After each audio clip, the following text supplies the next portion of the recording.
Jätkame eestikeelse piibliraamatu lugemisega. Nagu ikka, 1897 Tartus trükitud. Lakmann 12. trükk. 43. nädala prohvetite osa.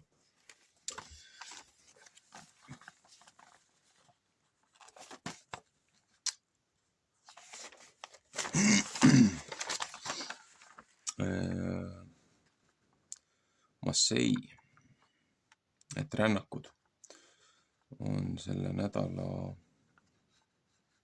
üleüldine toon.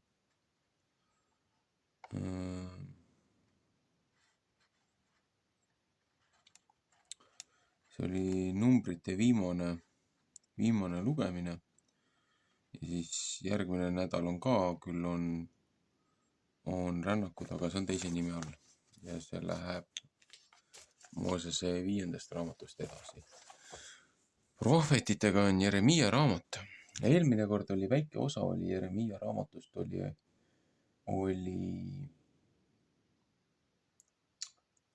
ja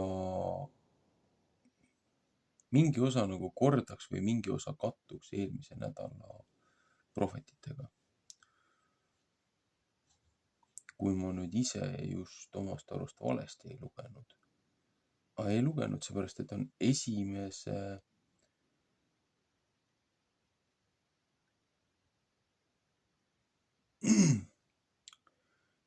peatüki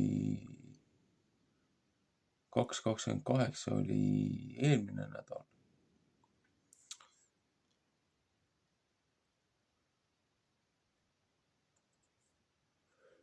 Aga selle nädala õpetusportsjonis on teise peatüki 4. kuni 28. ja siis on 3-4.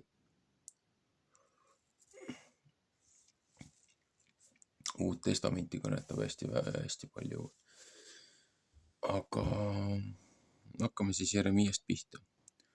Teine peatükk 4. Kuulge Jehova sõna, Jakobi sugu ja kõik Iisraeli seltsi suguvõsad. Nõnda ütleb Jehova.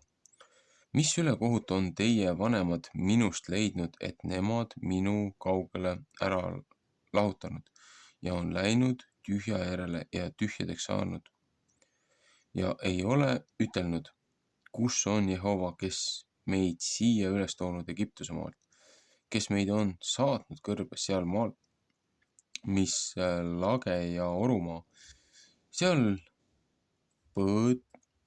põutsel ja surmavarjumaal, seal maal, kust ükski läbi ei käi ja kus ükski inimene ei ela. Teise Mooses 12.51.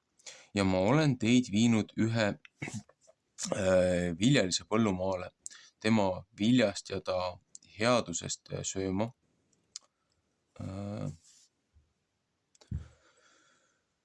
Ta viljalisest headusest sööma.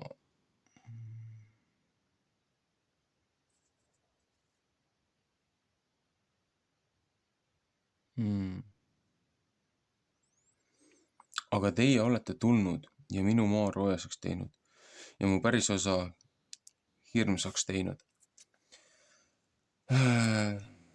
Preestrid ei ütelnud mitte, kus on Jehova ja käsuõpetuse äraseletajad ei tundnud mind ja karjatsed on mu vastu üle astunud ja prohvetid on Baali läbi prohveti viisil rääkinud ja on käinud asjade järel, mis ei kõlba. Sellepärast tahan ma veel teiega vaielda, ütleb Jehova, ja teie lastega tahan ma vaielda, sest minge kittide saarred läbi ja vaadake ja läkitage Keedari maale ja pange väga hästi tähele ja katsuge, kas on seda sugust sündinud, kas ükski rahvas on oma jumalad vahetanud. Et nemad küll ei ole jumalad, aga minu rahvas on oma au vahetanud selle vastu, mis ei kõlba. 5. Mooses 32.21. taevad, ehmatage ära sellepärast ja jälestus tulgu teie peale, ehmatage väga ära, ütleb Jehova, sest mu rahvas on 2 võrra kurja teinud, mind eluvee hallika on nemad maha jätnud, et nemad enesele kaevusid, mis katkised, mis vett ei pea. Psalm 17:13, laul 3:60. Kas Iisrael on sulane ehk ta orjalaps, mispärast ta riisutavaks saanud? Tema vastu möiravad noored lõukoerad. Nemad annavad oma head kuulda ja teevad tema maa lagedaks. Tema linnad on pannud põlema, ei ükski seal ela. Kas Novi ja Tahpanese lapsed söövad su pealae paljaks? Eks sa ei tee seda enesele, et sa oled maha jätnud Jehova oma Jumala. Sel ajal, kui ta oli sind tee peal saatmas. Ja nüüd, mis on sul tegemist Egiptuse tee peal, et sa Siiroti vett jood? Ja mis on sul tegemist Ussuri tee peal, et sa Vrati jõe vett jood? Sinu kurjus karistagu sind ja su ärataganemised noomigu sind ja õpi tundma ja vaata, et see kuri ja kibe on, et sa Jehova oma Jumala maha jätad ja et hirm minu eest ei ole sinu juures. Ütleb issand vägede Jehova. Psalm 4:18, 4. Mooses 14:34. Sest ma olen vanast ajast su ikke katki murdnud ja su jutad katki kiskunud ja sa ütlesid, ei, ma taha sulane olla, ometi astud sa pika sammuga kui hoor iga kõrge mäekünka peale ja iga halja puu alla. Ja mina ise olin sind istutanud heaks viinapuuks, koguni kõigeks seemneks, kui ta oled sa siis mulle teiseks läinud, võõra viinapuu kõlbmatuks oksaks. Ehk sa ennast küll salapeetri lehtedega peseksid ja võtaksid enesele palju seepi. Siiski on su ülekohus tähtis mu palge ees, ütleb issand Jehova. Kuida võid sa öelda, pole maa roojaseks saanud, pole mina paalide järele käinud. Vaata oma tee peale orus, katsu, mis sa teed. Ja kerge noor emakaamel, kes jookseb kaksipidi oma teede peal. Sina mets seesel, kes õppinud kõrbes elama, kes oma hinge hirmus tuult ahmib, kes võib tema kange hirmu tagasi ajada. Kõik, kes teda taga otsivad, ei väsi mitte ära. Nemad leiavad teda tema noore kuu ajal. Keela oma jalga, et sa kingaga ei käi ja oma kurku, et see jänu ei tunne, aga sina ütled, ilma kõik ei mitte, sest ma armastan võõraid ja tahan nende järele käia. Otse kui varas häbeneb, kui teda leitakse, nõnda peab Iisraeli sugu häbisse saama. Nemad, nende kuningad, nende vürstid ja nende preestrid ja nende prohvetid, kes ütlevad puu vastu, mu isa oled sina ja kivi vastu, sina oled mind sünnitanud. Sest nemad pööravad mu vastu kuklataguse ja ei mitte silmi ja oma õnnetuse ajal ütlevad nemad, võta kätte ja päästa meid. Ezekieli 23:35. Aga kus on sinu jumalad, mis sa enesele teinud? Võtku nemad kätte, kas nemad sind võivad päästa õnnetuse ajal, sest nii mitu linna, kui sul on, nii mitu jumalat on sul olnud, Juuda. Ja kolmanda neli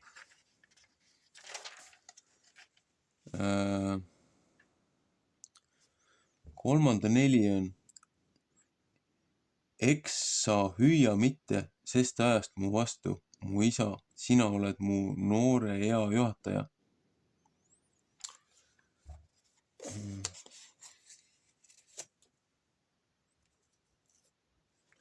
Mul on siuke tunne, et ma olen midagi sassi ajanud. Ja ma olen eelmine nädal lugenud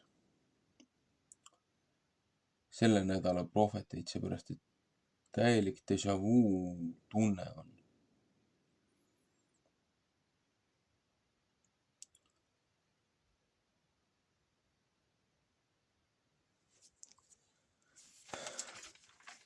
Samas ma ju alustasin eelmine nädal prohvet Jeremiia raamatuga esimesest peatükist ja lugesin ta teise peatüki 28-ndani.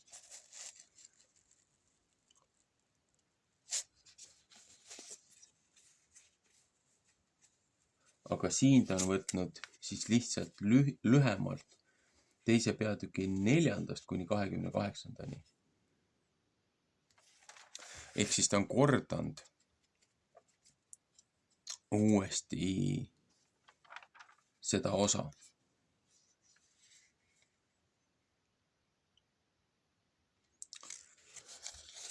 Aga mina ei ole neid õpetusportsjoneid kokku pannud. Need, kes on enne meie aega, kes on vaadanud Vanat Testamenti, prohveteid kokku pannud ja Uut Testamenti kokku pannud. Seepärast ta räägib ikkagi rännakutest. Ta räägib jällegi sellest. Just siin Vana Testamendi osas oli ju see nädal samamoodi, et erinevad rännakud, kust mindi läbi, peatuti ühes, teises, kolmandas, neljandas kohas. Ja jälle läbiv teema on teie hiied, teie kivid, teie puud on teie jumalad, teid on sünnitanud. Loojat absoluutselt ei austata. Tänatakse loomingut ja öeldakse, et ring on täis. Et see on maausu alustala. Tänatakse õhku, vett ja kivi ja puud ja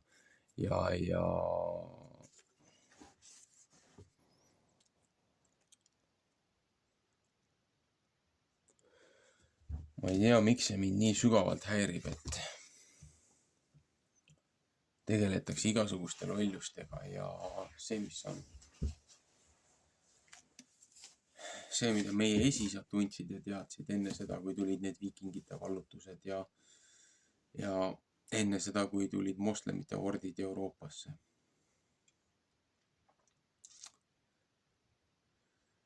Ja siis mõningad teosed väidavad, et kogu see tänapäevane see looduse kummardamine ja maausk, et see on välja imetud siin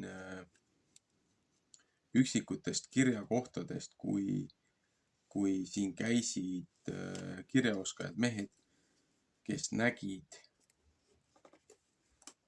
siin seda rahvast, millega nad tegelesid, kes ei tundnud ei kirja ega midagi ja tegelesid igasuguste hulluste asjadega teatud piirkondades, aga samas teistel oli väga selgelt looja oli tunda ja teada. Ja siis hakati segama igasuguseid neid paganlikke ja okultismi traditsioone välispidiste kristlike kombetalitustega. Ja tehti üks segu. Tehti üks väga hägune õpetus, mida hakati nimetama ristiusuks või ma ei tea, mis iganes lolluseks. Ja mina suudan siit järeldada seda, et see oli sihilik looja õpetuse väänamine selleks, et hoida seda rahvast lukus, hoida seda rahvast vangipõlves. Et jälle tuleb see sammune see tagasi, mida ma olen nagu katkine plaat siin korrutanud. 700 aastat olime orjad. Aga mille pärast te olite orjad? Karistusvaeg sai läbi, aga te otsustasite sellele liita juurde. Te otsustasite liita sellele juurde oma vastuhakuga. Kuulasin see nädal huvitavat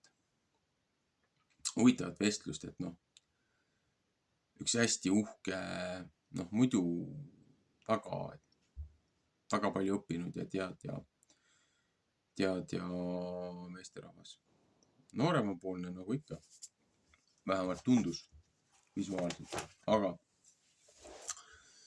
et tema on nagu protestant ja kirub ortodokse ja kirub katoliiklasi, et näed, et need on teelt kõrvale kaldunud. Protestantism tuli ju tegelikult sellest välja, et katoliku kiriku rituaalid ja toimetused mis on risti vastuolus piibliõpetusega.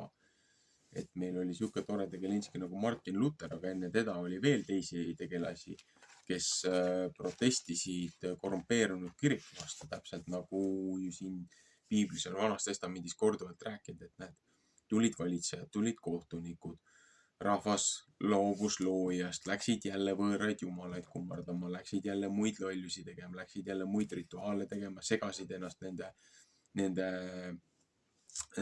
maaasukate kombetalitustega ja Vanas Testamendis ju selle nädala osas ütleb ka, et seal lõpus, et kui te neid rahvaid sealt välja ei aja, selle maa, mis ma saadan teid nagu tagasi võtma, et need, kes ebaseaduslikult seal selle maa oma alla üldse võtsid, igasuguste nende praksistega tegelesid, et kui te segate ennast selle rahvaga, nende kombetalitustega, siis neist saavad teile komistuskivid ja teie saate selle karistuse osaliseks, mis ei ole teile määratud, seepärast, et te olete võtnud nende lepingud, nende rituaalid, nende kombetalitused endale üle. Et see karistus tuleb ka teile ja nemad saavad teile komistuskiviks. Ma näen väga palju meie kodumaa, meie Eestimaa ajaloos seda samust asja. Et kuigi rahumeelselt tulid siin Taani vagad usumehed ja jutustasid ja kuninga läkitusel saadeti siin neid uuesti tagasi. Ja need mehed ütlevad ka, et vanad eestlased enne viikingite vallutust, nendel olid hoopis suuliste traditsioonide asjade järgi hoopis teistsugune kombetalitus, et nad olid ka samamoodi monoteistlikud ja neil ei olnud mingisuguseid kahtlaseid asju. Aga väga palju see nii-öelda jutuvärkidesse segatud see taara ja kõik need muud asjad, et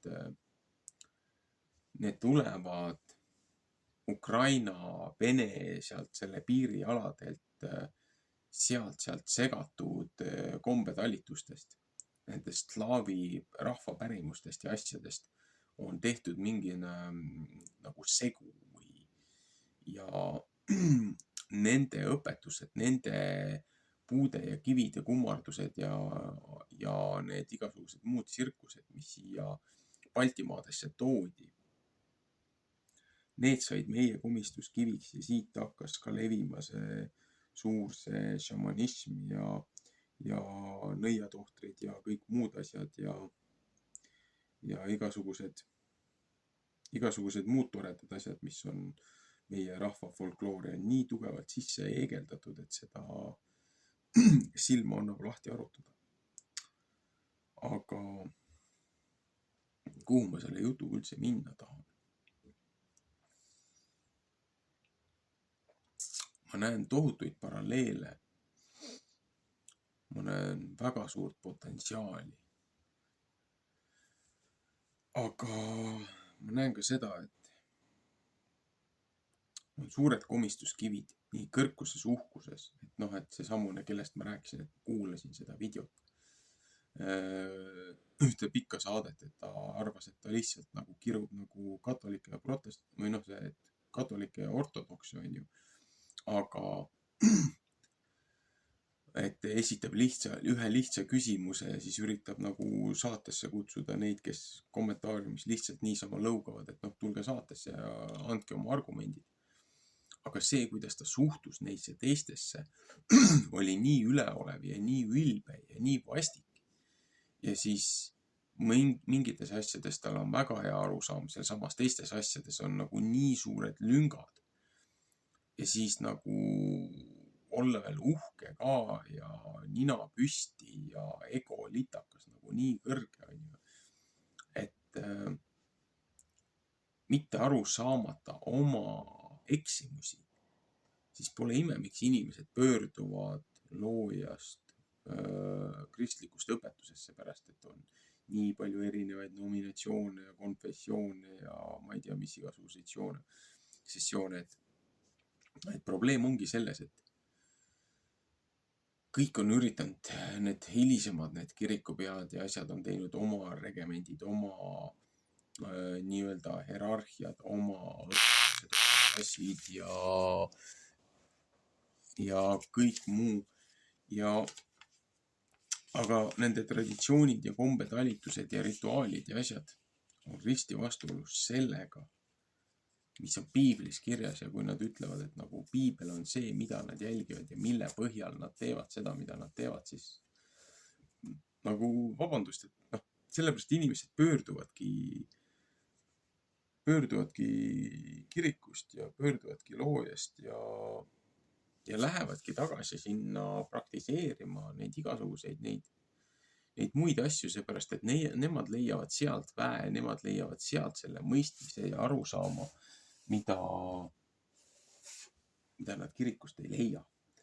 Seepärast, et nad näevad, täna meil on informatsioon on nii laialdaselt ja nii lihtsalt kätte saada, kuigi hästi palju on nagu segatud igasugust muud pläust ja nii juures. Jube lihtne on näha ja uurida, tekitada lihtsalt paar küsimust ja kohati, kes kasutab tehisintellekti, kes ei kasuta, et tehisintellekt lihtsalt paiskab sulle tagasi seda, mis on talle sisse söödetud. Kui sa hakkad tehisintellekti mingi ühe kindla niši järgi õpetama, siis öeldakse, oi, näe, tehisintellekt hallutsinatseerib. Ja ta ei hallutsinatseeri mitte midagi. Tegelikult on see, et tehisintellektile on sisse antud 2 vastuolust konfliktis olevat ideoloogiat. Ja siis vahepeal räägib ühte juttu ja vahepeal räägib teist juttu just sellepärast, et tehisintellekt ei ole meist targem. Ta on lihtsalt komposiit üleüldisest suuremast laiemast teadmikust. Tal ei ole hinge, tal ei ole oma seda olemust. Aga siin on ka 2 erinevat tehisintellekti. Üks on see, mida üritatakse luua siis nagu kunstlike lahendustega. Ja siis miks üritatakse neid surematuid kehasi ja neid robotikat ja seda asja arendada ja neid üritatakse inimesi masinatega segundada ja kõik need muud teevad. On just see, et looja hävitas ju need kehad. Nende langenud hingete järeltulijate kehad. Ja nende hinged jäid ju ainult rändama, kus me saame need igasugused need Aasia usundid ja hinduismi erinevad variatsioonid ja veedad ja kõik muud asjad. Et see kõik on väga lihtsalt läbi piiblilise maailmavaate seletatav ja kronoloogiliselt klapib ka see. Aga meil on jälle numbrite asjadega kõigega nii ära paisutatud ja siis biljonid ja triljonid ja kvadsiljonid aastad ja siis ma ei tea, mida iganes on ju, et kes on ahvist arenenud ja aga miks meil ahvid siis siiamaani olemas on ja et siis peaksid ju ahvid välja surnud olema, kui me oleme ahvidest arenenud, on ju. Et seda segu, seda segatud, seda pooltõdes ja valesid on nii palju, et see on lihtsalt täiesti ajuvaba. Aga kuidas ta läheb siis nagu selle nädala nende õpetuste ja rännakutega nagu kokku see, millest ma siin räägin? See ongi see, et me rändame, me otsime oma juuri, kes ühtepidi, kes teistpidi, kes kolmandat pidi. Selle asemel, et pöörduda konkreetselt looja poole. Samas kuulasin ühte teist huvitavat vestlust ühe tuntud Eesti tegelasega. Ma nime nimetama ei hakka, aga ta tõi ka seal ühe teise mehe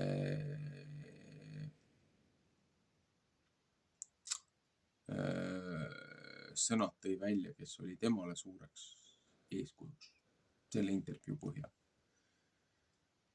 Ja see mees ütles ka, et kui sa tahad kui sa tõesti usud, et kuidas palved asjad toimivad, et pöördud siiralt looja poole ja mitte lihtsalt niimoodi, et vaatame, mis tuleb ja vaatame, mis saab ja see peab olema puhas siiras pöördumine, et kui sa juba lähed sihiliku kavatsusega kedagi eksitada või midagi manipuleerida, siis see vastus tuleb ka, seepärast et sa, see on nüüd nagu minu nii-öelda hinnang või seletus sinna juurde kogemuste ja muude asjade põhjal. Et kui sa ei küsi siiralt, ei pöördu siiralt looja poole, siis on antud printsipaalidele dominioon. Et sul on vaba tahte valik. Ja selles ühenduse võtmises, kui sa vale kanali peale registreerid, siis sa saad hoopis teise signaali. Ja sulle võidakse siukseid asju rääkida, mis on nii vastuolus absoluutselt kõigega, mis vähegi olla annab. Aga sina pead seda õigeks, seepärast, et sa oled kuskilt ilmutuse saanud. Alati tuleb hingi, alati tuleb neid, kes sinuga ühendust võtavad, testida. See on väga tähtis. Testimiseks on omad meetodid. Aga fakt on see, et kui isegi elementaarseid asju ei teata, siis ja neid segatakse igasuguste muude toimetuste ja praksistega, siis tulemus on see, kus me täna siin Eestis oleme, et meil on neopaganistlik, kabalistlik, ma ei tea, mis iganes istlik, ma isegi ei saa seda nagu kristluseks nimetada, seepärast, et nagu kui tehakse asju, mis on risti vastuolus sellele, mida Kristus õpetas, mida kogu Vana Testament, prohvetid, Uue Testamendi, Kristuse apostlid, jüngrid, jälgijad on õpetanud, et kui täna tehakse kõiki asju nagu pea peale pööratuna võrreldes sellega, mis on nagu siis selles raamatus, et nagu kõik muud asjad on tähtsamad kui see pisikene, väiksekene kogumikukene, et kui muud teosed tõstetakse sellest kõrgemale, siis mul tekib küsimus, et mis hing ja mis vaimsus ja mis vaim on nende muude institutsioonide asjade taga. Seepärast looja ütleb ka ju, et esimene maailm hävis vees, järgmine hävib tulega. Aga need, kes on lõpuni truud ja ausad, need pääsevad meie mõistes taevariiki, saavad uued nii-öelda purunematud kehad, võimsamad kehad, anumad, nagu Kristuski peale ülestõusu. Et me oleme selles langenud seisundis. Aadama ja Eeva korrumpeerunud langes seisundis ja me kanname seda karistust, mis meie esisad, esiemad on teinud. Et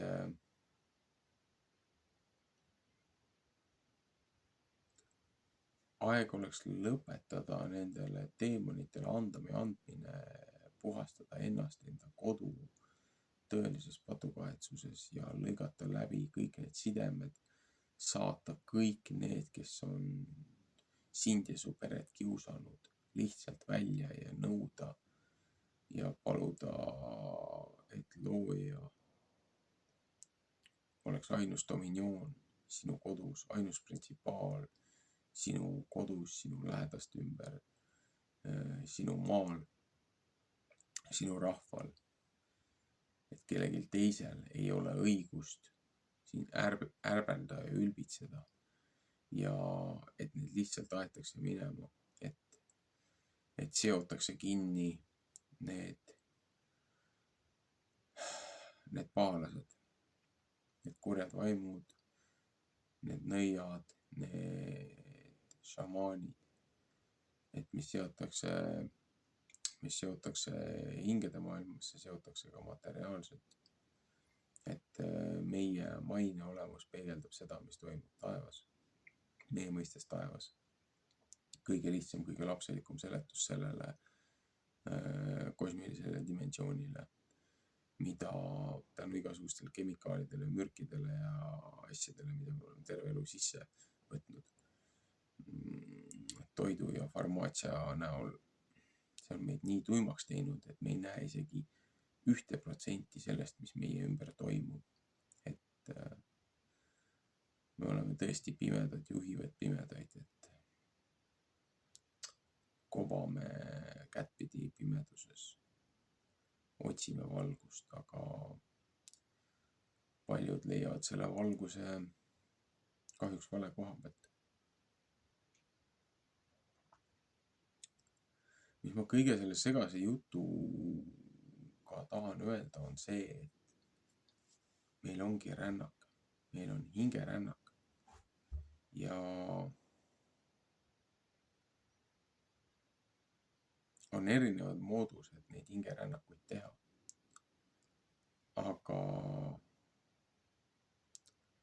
on ainult üks, kes tunnistab isa taevas ja temal on tunnistajaks püha vaim ja isa. Et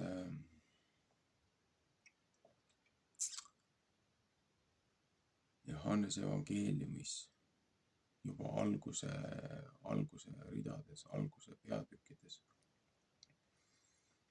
on see nii selgelt ja nii puhtalt välja toodud. Aga me lihtsalt keeldume tunnistamast kõige elementaarsemaid asju.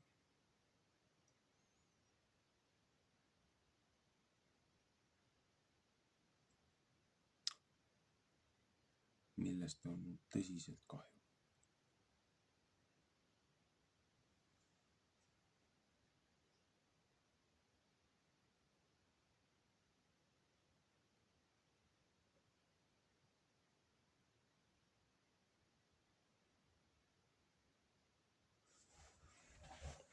Mul on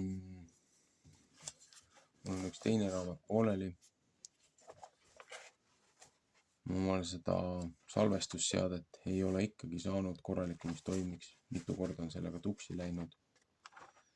Ja mul ei ole ilmselt muud valikut. Kui läheb see töö kaduma, siis läheb. Ma pean hakkama lihtsalt järjest piibliraamatut sisse lugema ja postitused üles panema ja kui need kaovad ära, siis kaovad. Aga lihtsalt mul ei ole seda salvestusruumi, kuhu neid panna. Et mul on selle taga väga pikalt on seisnud edasilugemine. Aga Jeremiia raamat on tegelikult, see on nii tähtis. Samas Jeremiia ja Jesaja raamatud on teatud ajahetkel teatud seltskonnale mõeldud, aga seal ennustab väga palju Kristuse tulekut ja seal räägib väga palju mineviku eksimustest ja asjadest, et ütlevad, et Jeremiia oli nuttev prohvet, et weeping prophet. Et kes see neid lamentations, lamendid, ulgumised, palamised. Et nad olid ju samamoodi vangistuses. Meie ei ole füüsiliselt enam vangistuses, meie oleme vaimselt vangistuses. Et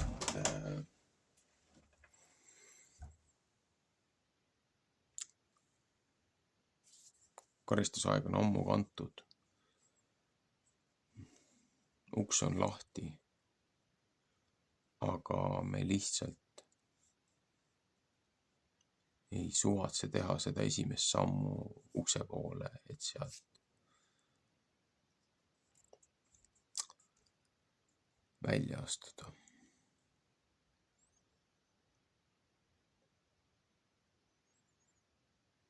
Ühesõnaga, jätkame teine kord. Siin on väga palju, mille üle võiks tundide viisi arutada ja mõelda. Sellepärast oleks hea dialoogi pidada ka teistega, kes on suvatsenud neid asju läbi lugeda ja vaadata ja uurida. Et sellist istumisringi reaalselt nagu koos istuda, laua taga arutada, nii nagu on mõeldud need õpetusnädala tsüklid, et mis on tegelikult nagu ka kirikus käimise nende teenistuste või asjade põhimõte ja alus. Oligi, rahvas kogunes kokku, rahvas tahtis looja sõna kuulda, rahvas tahtis teada, mida teha, mida edasi teha, mida looja on meile pakkunud ja andnud, mis võtmes käia, kuidas õigesti talitada, et meil omal hästi läheks, seepärast et ükskõik kui aatellikud või ausad me või siuksed eeskujulikud me püüame olla. Me kõik teeme seda ju oma heaolu nimel,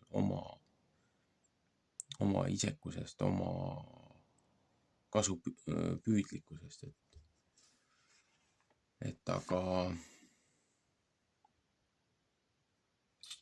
siin on ka see vahe, et see, mis ma oma kasu nimel siin seda piibliraamatu lugemist teen, ma ei tee seda ainult endale, ma pakun seda varianti ka teistele, kellel on vähegi selleks huvi.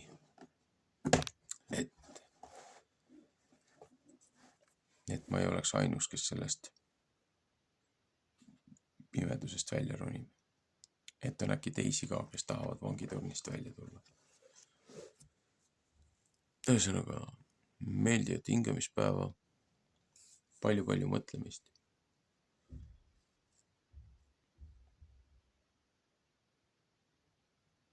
Jätkame teine kord.